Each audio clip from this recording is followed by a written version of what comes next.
Boa noite. Pesquisa mostra mutante cenário eleitoral onde a incerteza exige atenção redobrada do eleitor e principalmente dos candidatos, partidos e lideranças políticas.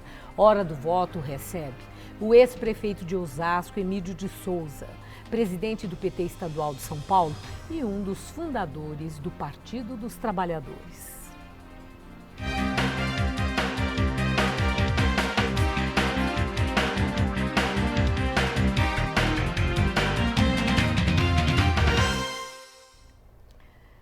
Emílio de Souza, muito obrigada por estar no Hora do Voto. E eu quero começar com essa pesquisa a qual me referi logo na abertura do programa, que mostrou queda, não só na preferência de voto, mas também na avaliação do governo Dilma. Quero começar com a sua análise.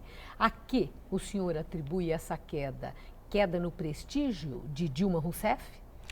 Olha, Maria Lídia, você sabe que um governo ele passa por fases mesmo. Ele tem momentos de alta, momentos de baixa. Durante as manifestações de junho de 2013, a avaliação da presidenta e de todos os governantes do país, de todos os partidos, teve uma queda. Mas logo depois, alguns se recuperaram, outros não.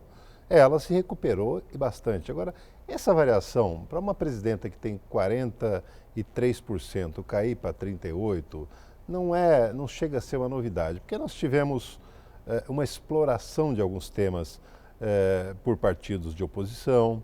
Nós tivemos o caso da Petrobras, nós tivemos problemas, então isso acaba causando mesmo esse tipo de oscilação. Mas vamos lembrar que ela continua liderando com folga as pesquisas de intenção de voto, pronta para vencer, inclusive no primeiro turno. Em algum momento passa por sua cabeça que o eleitor possa, olhando para o futuro, estar temeroso com a volta da inflação, com a economia em momentos piores e que isso possa afetar sua mesa e seu emprego? Pode. Maria Lídia, você sabe que a eleição não combina com soberba. Sabe, a soberba não é bom para o mundo político. Então, apesar do país estar vivendo um bom momento, ter o melhor nível de emprego da sua história, o menor índice de desemprego que já houve, apesar de tudo isso, a economia continuar crescendo. A verdade é que a oscilação é própria do momento eleitoral, as tensões são próprias do momento eleitoral. E eu acho que o PT, a Dilma, o Lula, todos nós vamos ter que conversar com o eleitor, mostrar que o Brasil, para seguir avante, é melhor que siga com ela, né? Que há muito a aprofundar em termos de combate à pobreza, de crescimento econômico, de geração de oportunidades. E que o Brasil, nesse caminho, a mudança mais segura que tem é a mudança feita por dentro com os nossos que já estão no governo. Admite em algum momento que Aécio Neves possa ter razão quando ele falou de uma fadiga do poder, quando ele acha que o tempo do PT no poder já venceu, há um desgaste? Isso não é mais do que uma frase de efeito do senador de Minas. Que é feita para o governo Alckmin, pelo PT aqui no PSDB de São Paulo. Se é a fadiga do material com um partido que está no poder em Brasília há 12 anos e que esse partido produziu o que já produziu de bom para o país, sabe? ProUni, inclusão produtiva, geração de oportunidades, tanta coisa, agora mais médicos. Você imagina num partido como no governo do estado de São Paulo, onde eles estão há 20 anos com crise de abastecimento de água, de violência, de metrô, né? Com tanta dificuldade que tem. Então a tal da fadiga do material é uma frase de efeito do senador que gosta disso, mas ele sabe que não tem consequência. Mas o senhor foi chefe do executivo. O poder desgasta a força do partido, como o senhor mesmo citou, tem muitas variáveis que são elementos complicadores. Existe, de uma maneira assim, previsível, um desgaste da imagem do chefe do executivo, da força do partido, por essas variáveis que são complicadas e sempre procura-se saber quem que é o culpado e aí fica sendo o chefe do executivo? Eu acho que o desgaste é natural num governo. Um governo, depois de muito tempo, ele sofre desgastes, né? Mas o Brasil de hoje é um Brasil que quer ir em frente. O que as pessoas querem hoje é políticas públicas de mais qualidade, é atendimento à saúde melhor, sabe? É mais transparência nas ações de governo, de todos os governos, não apenas do PT. Né? As pessoas querem transporte mais eficiente, querem garantia de segurança pública mais eficiente. Né?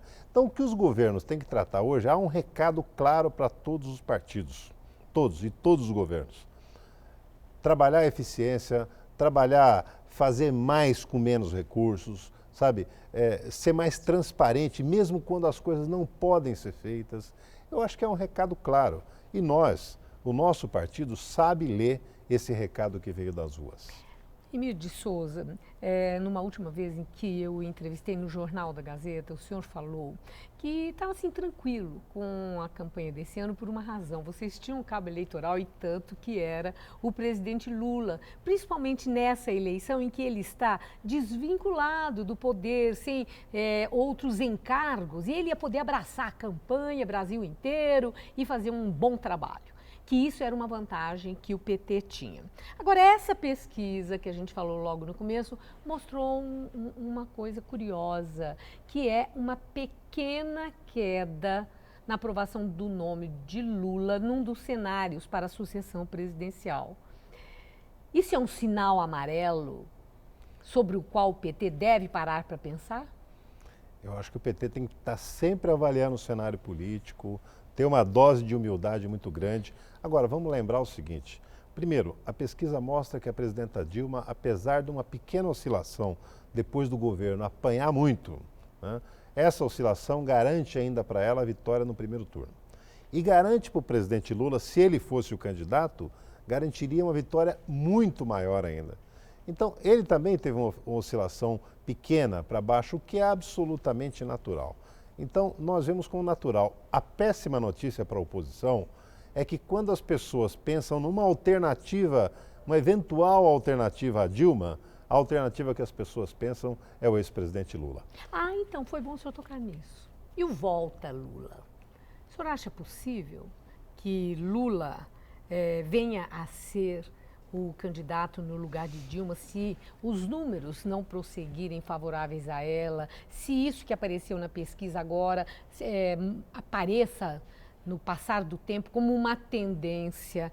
Acredita nessa possibilidade de Lula assumir o lugar de Dilma como candidato à presidência da República? Olha, francamente, porque eu não petistas estão falando isso, que é melhor, já que o cenário é tão mais favorável a ele do que a ela, como as pesquisas mostram, que é melhor não correr riscos. Não, o ex-presidente Lula sempre deixou muito claro que a candidata dele é a presidenta Dilma à reeleição, ela tem direito à reeleição e ele quer ir em frente com ela. Reafirmou isso na última sexta-feira numa visita a Osasco. Ele tem sido muito firme e enfático nessa defesa. E eu trabalho com essa informação e com essa perspectiva. Eu acho que a presidenta Dilma, quando tiver o tempo de TV, os debates eleitorais, quando tiver a propaganda eleitoral na TV, enfim, quando ela se apresentar como candidata, ela vai poder dizer isso muito claramente.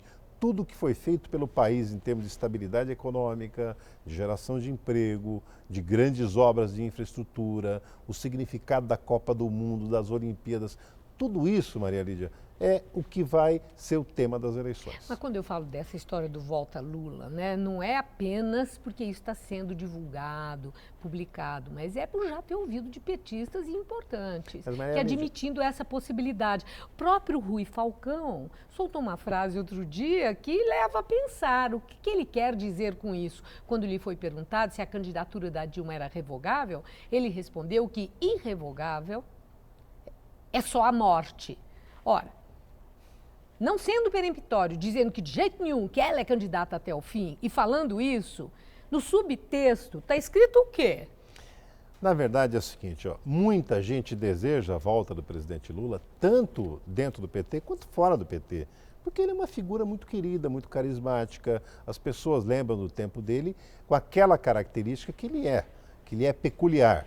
E o Lula, ele tem sido muito leal ao compromisso que ele tem com a presidenta Dilma. Ele falou, olha, a vez é dela, a candidata é ela e nós vamos com ela até o fim.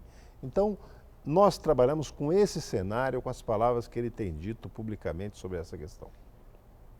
Até porque Mas pode nos trazer, sentimos né? confortáveis. Eu não te nego que é um conforto. Você vê que um ex-presidente da República tem um prestígio, um ex-presidente do PT tem um prestígio como o Lula tem. Onde ele chega, sabe, ele é recebido com o carinho que as pessoas aprenderam a ter por ele. Isso Agora, é uma coisa boa. eu não quero ficar insistindo nesse assunto, mas eu tenho uma última pergunta que digamos que, por força das circunstâncias, né, que acabe se concluindo que o candidato deva ser Lula, por todas essas qualidades que foram ditas aqui, etc. Isso não pode parecer para o eleitor como uma puxada de tapete, como uma traição, uma falta de ética com o eleitor e com a Dilma, já que Lula foi quem apresentou a Dilma como a mãe do PAC, a grande gerente, a pessoa mais adequada para conduzir o Brasil? Mas ele fez mais Corremos do que esse isso. risco? Ele fez corre mais esse do que risco? isso. Foi ele que o ano passado ainda, no aniversário do PT, disse: a nossa candidata à presidência da República é Dilma Rousseff. Então, não há qualquer sinal de volta a Lula. É que é próprio do mundo político esse tipo de comentário, esse tipo de movimentação, esse desejo que... Não, mas a pergunta não foi essa. A pergunta é se, por acaso, por força das circunstâncias, acabar sendo Lula, se isso não admite, isso não assume, admite não assume um aspecto de traição, puxada de tapete, falta de ética com a Dilma, não vitimiza a Dilma Rousseff. Foi essa que foi a pergunta. E mais, hein? Ele sendo homem e ela mulher, o homem traindo a mulher. O homem traindo O a senhor mulher tá rindo, hein? na política. Na política. Não, o que acontece é assim, olha, o presidente Lula, ele sempre falou uma coisa que assim, quando alguém tem direito à reeleição, é muito difícil o partido trocar no meio. Esse episódio aconteceu no Rio Grande do Sul, uma vez quando o Olívio Dutra era governador do Rio Grande, e o Tarso Genro disputou com ele a prévia, ganhou a prévia e perdeu as eleições. Então, ele não gosta dessa ideia. Aquilo ficou muito marcado, ele não gosta dessa ideia. Eu não acho que isso esteja no nosso horizonte, eu não raciocínio com essa hipótese. Bom, agora uma outra questão. O tempo passou, muita água rolou sob a ponte do PT e houve um certo esvaziamento na presença de lideranças nessa campanha eleitoral, por força das circunstâncias. O Mensalão acabou tirando João Paulo Cunha, na sua região, que é um ótimo puxador de votos, José Genuíno, aqui em São Paulo, Gilmar Tato. Nós podemos falar também de nomes que estão nos cargos públicos, o Berzoini agora, assumindo ali aquela liderança. Outra pessoa que me lembra é o próprio Rui Falcão, Edinho Silva, que estão a serviço do partido na campanha e muito atuantes. Então, essas pessoas que são comprovadamente excelentes puxadores de voto não vão estar presentes. E a gente já percebe que o PT está buscando nomes de popularidade, tipo jogador, o Marcelinho Carioca, de futebol, o André Sanches, ex-presidente do Corinthians, que a finalidade é essa mesma, é tentar puxar voto para fazer bancada no Legislativo Estadual e Federal significativa. Aí vem a pergunta, não é uma contradição do PT ficar apelando para nomes que são populares, mas que não têm nada a ver com a política, como vocês sempre criticaram de outros partidos fazerem isso? Primeira coisa, Maria Lídia, você sabe que em termos dos candidatos, aqueles que deixaram de ser candidatos, ou por conta da ação penal 470, ou por conta de ocuparem cargos públicos, também há o caso do Carlinhos Almeida, prefeito de São José dos Campos, Sim. que era deputado. Sim, tem muitos, tem muitos. Vários Eu citei aqui. alguns. Aqui, na verdade, é o seguinte, primeiro, todos esses candidatos terão substitutos. Claro que os substitutos poderão não puxar a quantidade de votos que os que deixaram puxariam, né? E o PT está buscando nomes. Por exemplo, nós temos, dos atuais 22 deputados estaduais que nós temos em São Paulo, 4 deles serão candidatos a deputado federal. Isso muda a configuração das coisas. Em termos de nomes populares que poderiam virar puxador de voto, eu quero lembrar assim, o Andrés Sanches, ex-presidente do Corinthians, ele é filiado no PT já há 4 anos. Ele nunca disputou eleição, mas ele é um militante do PT, ele participa das discussões, por exemplo, sobre a área esportiva. Ele não é um neófito, ele não é alguém novo, alguém que está chegando para usar a fama para ser candidato. ele já tem uma militância partidária. O Marcelinho Carioca filiou há menos tempo no PT, mas já foi candidato a deputado por outro partido, pelo PSB. Né? Então, já há vamos dizer, ele já tem algum tipo de militância, não é? Nós não estamos inventando aqui alguém que tiramos do meio artístico ou do meio futebolístico para virar um puxador de votos simplesmente. É alguém que tem um mínimo de conteúdo. Sobre a CPI da Petrobras, o senhor mencionou há pouco a questão, esse caso da Petrobras, que é um caso que não foi inventado pela oposição, embora a oposição esteja, assim, falando muito dele, a própria mídia, porque gerou uma perplexidade geral. E a própria presidente recebeu um relatório que era incompleto, como ela, de próprio punho, né, redigiu uma nota. No seu entender, CPI da Petrobras, lá no governo está tendo maior empenho que ela não seja instalada e, se for, que seja uma CPI ampla, que abranja também o cartel dos trens aqui de São Paulo com as denúncias que envolvem nomes do PSDB, do governo de São Paulo, embora nada tenha sido comprovado também ainda. A indagação é essa ação do governo para impedir a instalação da CPI não pode passar para o eleitor a impressão que não quer a CPI porque morre de medo? Primeiro, do que possa aparecer? Maria Lídia, a CPI, o que o governo fez foi referendar a ação dos líderes nas duas casas do Congresso, no sentido de criar a CPMI, uma comissão mista entre Senado e Câmara, e para investigar um objeto mais amplo, quer dizer, ele topa ser investigado, o governo admite ser investigado, mas ele diz, se é para passar o país a limpo, vamos passar mais coisas. Mas por que não faz duas CPIs, então, uma desse cartel e a outra da Petrobras, para não haver perda de foco? Ora, mas nada pode perder o foco. A Petrobras, eles não conseguiram... Porque não são casos que têm... Eles são desconexos, eles não são conectados. Na verdade, os dois casos são separados. O governo quer um acordo, a oposição precisa admitir também ser investigada nos estados onde governa. Claro, Ela não pode querer investigar o PT em Brasília e não querer ser investigada no estado de São Paulo. O escândalo dos trens do metrô não é pequeno e diz respeito a um serviço que está funcionando muito mal. Sabe, todos os dias os trens param em São Paulo, crise, pane no metrô, é um apagão nos transportes coletivos de São Paulo. Quer dizer, se isso afeta a vida de milhões de pessoas, por que isso não pode ser investigado? Nós temos caso em São Paulo, vamos lembrar, de recursos depositados na conta de conselheiros do Tribunal de Contas, de antigos secretários, de dirigentes do metrô e da CPTM, com contas na Suíça já identificadas pelo Ministério Público. Então isso não merece investigação? Que nós estamos falando o seguinte, bom, cria-se duas CPI, eu crio uma CPI. A melhor coisa, eu acho, é uma CPI única que consiga investigar tudo isso, dar conta de todas essas denúncias. O senhor é favorável ao afastamento do deputado federal, que é do PT, André Vargas, o vice-presidente da Câmara Federal, desse cargo de vice-presidente, considerando a comprovação que teve aí da relação dele promíscua com esse doleiro que está preso, envolvido em denúncias tão graves? Olha, ele cometeu um erro, ele admitiu que cometeu um erro nas relações que ele teve lá, ele ocupa um cargo de destaque lá no Congresso Nacional. Agora, a decisão de se afastar do cargo de vice-presidente é uma decisão dele. Ele que sabe até que nível isso o compromete para o exercício daquele cargo ou não. Eu não tenho elementos para formar um juízo sobre essa questão. Eu vou pedir licença, um instantinho, nós vamos a um rápido intervalo e ao voltarmos, nosso assunto, São Paulo.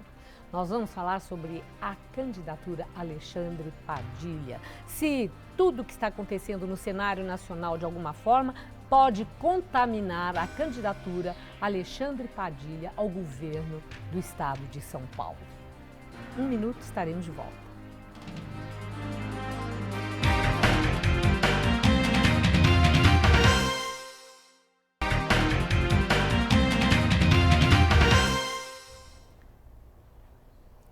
Estamos de volta com Hora do Voto. Hoje nosso entrevistado é Emílio de Souza, ex-prefeito de Osasco e presidente do PT estadual de São Paulo. Emílio de Souza, como eu havia dito, agora vamos centrar aqui na campanha para o governo do estado. Alexandre Padilha já está viajando pelo interior, em muitas cidades. E eu me lembro de uma declaração sua que era importante que Padilha, nessa caravana ao interior, que ele visitasse cidades onde o PT não tem muito boa receptividade para conquistar esses espaços. E até sexta-feira ele esteve em São José do Rio Preto. São José do Rio Preto. Foi isso, que é a terra do Aloysio Nunes Ferreira. Seria quase que uma região assim dominada pelos tucanos.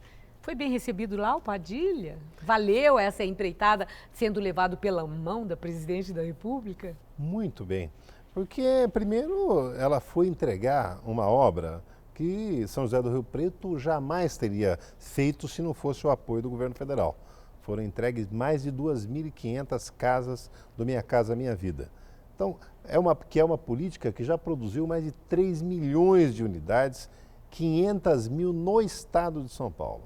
Então, é evidente que o Padilha, vamos dizer, a companhia da presidenta Dilma, num momento como aquele, numa cidade como aquela, tem uma importância muito grande para a disputa que virá. O PT fez acordo com Paulo Scaff, assim, um pacto de não agressão. Scaff critica bastante Alckmin, Alexandre Padilha também critica Alckmin e ambos se poupam. Tem esse acordo para um eventual entendimento no segundo turno?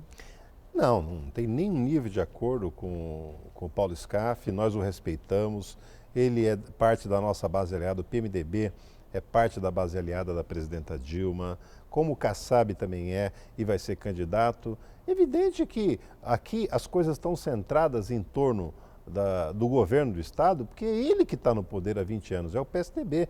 Então todo mundo centra ali, porque é ele que vai ter que responder pela crise de segurança pública, pelo apagão dos transportes públicos, pela ameaça de racionamento que a região metropolitana de São Paulo já começa a enfrentar e por todos os temas que dizem respeito à situação do estado de São Paulo. Falando em situação, né, também há situações que podem ser bem usadas e já estão sendo pelos adversários políticos de Alexandre Padilha. Esse caso da Petrobras, esse caso da relação promíscua do André Vargas, deputado do PT, com o doleiro, que inclusive tem ali uma relação com aquele laboratório onde foi assinado um contrato pelo Ministério da Saúde quando o Padilha era ministro da Saúde. Eu até já conversei com ele sobre isso, mas a indagação agora é se vocês temem que isso possa respingar na candidatura dele. Né? Ele que chega sendo apresentado como o novo e um fator de mudança, mas trazendo na bagagem, pelo partido ao qual pertence, problemas tão graves que merecem muito esclarecimento ainda. Maria Lídia, um ministro que tem 42 anos de idade, como o Padilha tem, né? Ter passado 10 anos no centro do poder em Brasília, quase 5 anos desse como ministro de Estado. Evidente que ele já tem uma folha de serviços prestadas ao país. Os adversários, com medo de discutir os temas reais de interesse de São Paulo, podem se apegar a fragmentos de problemas que atingem o PT. Que eu acho uma pobreza, eu acho uma bobagem. Se houver alguma coisa contra a figura do ex-ministro Alexandre Padilha, precisa chegar e dizer, você é acusado disso, só que isso não há, em absoluto não há. O que estão se fazendo são ilações, olha, fulano de tal do seu partido, olha, não dá, nem um militante do PT não pode responder pelo que o outro militante faz. Não é? Então nós estamos trabalhando num universo que o Padilha está construindo um programa para oferecer uma alternativa para São Paulo, que o eleitor de São Paulo se sinta confortável, tenha confiança no futuro desse estado. Esse estado é um estado extraordinário, é um estado veloz, de gente trabalhadora, de gente ousada, sabe, de gente empreendedora, criativa. Agora, nós temos um governo do estado que é muito lento. É um governo que não consegue ter velocidade na construção do metrô, não consegue planejar o futuro na hora de construir novos reservatórios de água na região metropolitana, não consegue melhorar os índices na educação de São Paulo, que são vergonhosos. O senhor tocou na água. Realmente, Padilha tem insistido nessa questão da crise da água, o grande temor que o paulistano está de acontecer aí um racionamento, até no plano diretor na Câmara Municipal tem lá um substitutivo que reconhece que isso aí é problema de muito tempo passado, não é só de agora, mas campanha, ano eleitoral, ninguém vai desenterrar o passado, vai culpar aquele executivo de plantão.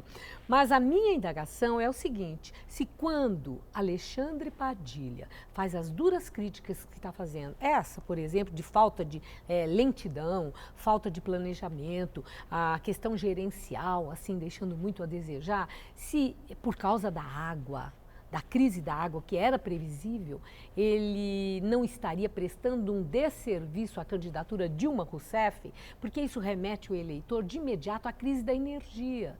Nós tivemos apagão em 2012, 2013, já tivemos esse ano em janeiro, muitos estados foram atingidos, inclusive São Paulo. Então tudo que ele fala do Alckmin fica valendo para Dilma? Isso não é mal para Dilma?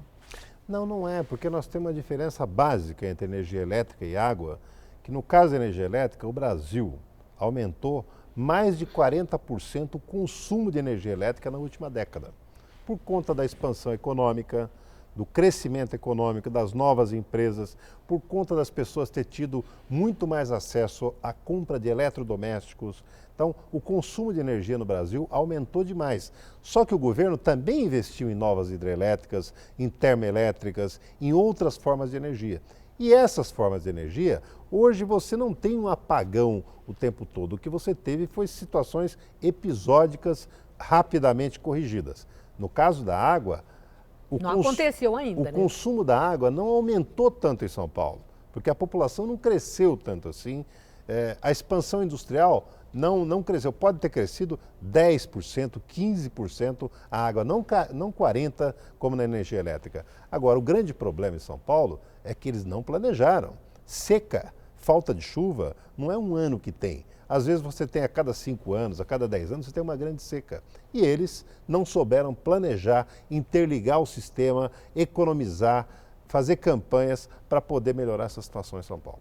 Emílio de Souza, nosso tempo terminou e eu agradeço muito sua entrevista, ter respondido a todas as questões que eu apresentei. Uma boa noite e obrigada. Boa noite a você. Termina aqui Hora do Voto. Uma boa noite a todos e estaremos de volta na semana que vem, segunda-feira, às 11h30 da noite. Até lá.